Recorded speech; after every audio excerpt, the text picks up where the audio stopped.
প্রমাণ চাপ ও উষ্ণতায় এনটিপি 1 গ্রাম অণু যে কোনো গ্যাসের আয়তন কত হবে? Option A 31.4 litre, option B 20 litre, option C 22.4 litre, option D 44 litre. এবার দেখো প্রমাণ চাপ ও উষ্ণতা বলতে কি বোঝায়। প্রমাণ চাপ এর মান কত হয়?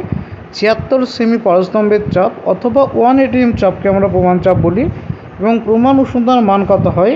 প্রমাণ উষ্ণতা বলা হয় 0 ডিগ্রি সেন্টিগ্রেড উষ্ণতা অথবা 273 কেলভিন উষ্ণতাকে বলা হয় প্রমাণ উষ্ণতা। অর্থাৎ প্রমাণ চাপ ও উষ্ণতার মান কত হলো 76 সেমি পরস্তম্ভের চাপ এবং 0কে 273 কেলভিন উষ্ণতায় অথবা 1 atm চাপে 273 কেলভিন উষ্ণতায় অথবা 0 ডিগ্রি সেন্টিগ্রেড উষ্ণতায় কোনো গ্যাসের আয়তনকে বলা হয় মোলার আয়তন। তাই 1 গ্রাম অণু কোনো গ্যাসের আয়তন কত হয়? 22.4 লিটার।